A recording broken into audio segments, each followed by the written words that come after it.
Shalom saudara, selamat siang.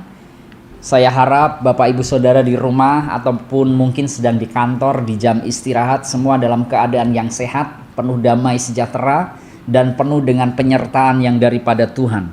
Saudara, pada hari ini kita akan belajar dari kitab 1 Samuel pasal 16 ayat yang ke-18. Nah, saya akan bacakan untuk Bapak Ibu Saudara. Lalu jawab salah seorang hamba itu, katanya, "Sesungguhnya aku telah melihat salah seorang anak laki-laki Isai, orang Betlehem itu, yang pandai main kecapi.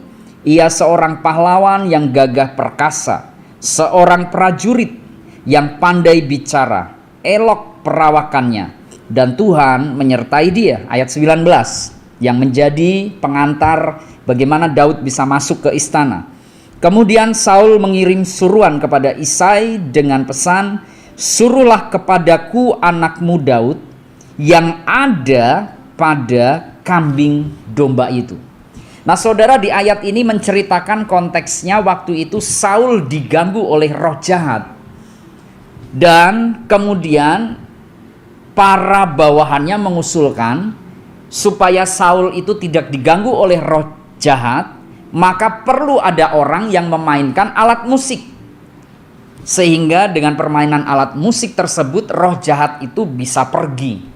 Nah saudara, pada zaman perjanjian lama memang sebuah tradisi bahwa eksorsisme atau pengusiran roh jahat biasanya salah satunya dilakukan dengan permainan kecapi yang dilakukan oleh orang yang diurapi oleh Tuhan. Sehingga ketika orang yang diurapi oleh Tuhan itu memainkan kecapi, maka roh jahat yang menghinggapi tubuh seseorang, yang merasuk tubuh seseorang, atau pada level mengganggu seseorang, roh jahat itu bisa pergi. Nah kemudian hal itu diusulkan oleh bawahan Saul kepada Saul.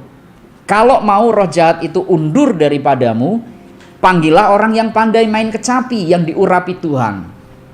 Kemudian pegawainya memberikan sebuah usulan nama, yaitu ada seorang laki-laki bernama Daud yang pandai main kecapi. Pandai di sini adalah pandai dalam konteks bukan skill saja, tetapi penuh dengan pengurapan yang daripada Tuhan kehidupannya. Kemudian pegawai Saul ini merekomendasikan Daud, seorang yang diurapi, bisa main musik, dan kemudian seorang pahlawan, gagah perkasa, seorang prajurit, saudara. Kemudian nama itu diusulkan kepada Saul, dan Saul meminta Isai, bapaknya Daud, untuk mengirimkan Daud ke istananya. Nah saudara, menarik sekali kata-kata yang diucapkan Saul seperti ini. Di ayat 1 Samuel pasal 16 ayat 19, "Suruhlah kepadaku anakmu Daud yang ada pada kambing domba itu, untuk datang kepadaku, untuk masuk ke istana, untuk memulai karirnya, untuk direkrut oleh Saul menjadi salah satu pegawainya." Nah saudara, menarik kata yang ada pada kambing domba itu. Nah ternyata saudara, Daud adalah orang yang setia menggembalakan kambing domba. Daud adalah orang yang setia dalam perkara kecil, menggembalakan kambing domba bapaknya. Bahkan di salah satu ayat Daud mengatakan 2-3 ekor domba. Ini merupakan simbolisasi bahwa kambing domba bapaknya Daud itu tidak banyak. Tetapi di ayat-ayat referensi yang lain mengatakan bahwa ketika Daud menggembalakan kambing domba, dia siap pasang badan ketika ada serigala, ketika ada beruang. Nah saudara bisa bayangkan, mana ada orang yang berani dengan serigala dan beruang. Nah saya suka nonton MMA, Mixed Martial Arts. Itu ada salah satu juara dunia, Khabib Nurmagomedov. Itu dia sampai sekarang tidak terkalahkan karena dari kecil latihan gulat sama beruang. Dia punya beruang, saudara. Jadi Khabib ini menjadi petarung yang sampai sekarang tidak terkalahkan dan sekarang sudah pensiun dalam bertarung. Nah saudara bisa bayangkan, Daud sejak muda dia gembalakan domba yang sedikit. Sesuatu yang sedikit dia gembalakan dengan cara yang excellent, saudara. Dia siap pasang badan untuk bertarung dengan beruang, bertarung dengan serigala. Dan Dia menggembalakannya dengan sekuat tenaga. Dan ketika Saul membutuhkan seseorang untuk mengusir roh jahat di dalam dirinya, Saul memanggil Daud. Nah saudara, ternyata yang membuat Daud masuk istana itu adalah hal-hal kecil yang selama ini dia lakukan dengan spirit excellent. Mulai dari domba yang sedikit dia gembalakan dengan baik-baik sampai dia pasang badan, dia siap kehilangan nyawa demi domba yang sedikit. Dia lakukan penggembalaannya sehingga namanya terkenal di mana-mana. Ada seorang muda pandai, gagah perkasa, ngelindungi dombanya sehingga dia menjadi viral. Kemudian namanya sampai ke istana dan dia diambil Saul dari kambing dombanya untuk menjadi pegawainya, panglima perangnya, bahkan sampai menjadi raja Israel.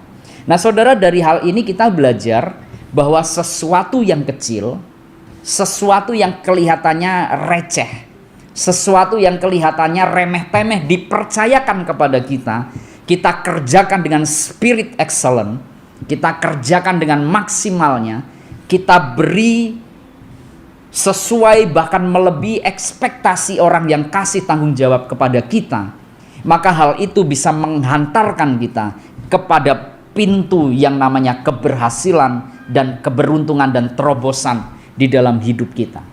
Daud bisa nyampe ke istana bukan karena Goliat saudara, tetapi awalnya karena dia berprestasi menjaga kambing domba. Prestasinya mengalahkan Goliat adalah Daud sesudah dia menjadi pegawai Saul waktu itu. Nah saudara, mari kita belajar bahwa ketika Tuhan percayakan sesuatu yang kecil di dalam pekerjaan kita, di dalam pelayanan kita, di dalam komunitas di mana kita berada, ketika Tuhan percayakan sesuatu yang kecil kepada kita, kita kerjakan dengan spirit excellent, kita berikan bahkan melampaui ekspektasi orang yang memberikan kepada kita sebagai tanggung jawab, maka hal itu bisa mengantarkan kita semua untuk mencapai keberhasilan dan keberuntungan dan terobosan di dalam hidup kita yang disediakan Tuhan bagi kita. Nah karena itu hendaknya kita sebagai anak-anak Tuhan di marketplace maupun di dalam pelayanan, spirit excellent yang ditransferkan Daud di dalam firman ini juga kita hidupi. Sesuatu yang kecil bisa menghantarkan kita kepada sesuatu yang besar. Pintu yang besar hanya bisa dibuka dengan sebuah kunci yang kecil saudara. Dan ketika kunci kecil itu kita pegang, kita buka sebuah pintu, maka pintu itu akan terbuka dan di dalamnya ada segala sesuatu yang kita perlukan. Karena itu jangan meremehkan segala sesuatu yang kecil, karena hal-hal kecil yang kita kerjakan dengan maksimal akan menghantarkan kita kepada rencana Tuhan yang penuh berkat dan pengharapan Tuhan. Tuhan Yesus memberkati. Mari kita berdoa. Tuhan Allah Bapa kami yang kami sembah di dalam nama Tuhan Yesus, kami berdoa untuk firman yang sudah kami dengar, meteraikan firman-Mu dalam hati kami, dan apapun tanggung jawab kami di dalam pekerjaan kami, biarlah kami memiliki spirit excellent, di mana kami memberi bahkan melampaui ekspektasi orang-orang yang mempercayakannya kepada kami. Terima kasih Bapa, meteraikan firman-Mu di dalam hati kami dan ajari kami untuk melakukannya. Di dalam nama Tuhan Yesus kami berdoa dan bersyukur. Amin. Tuhan Yesus memberkati.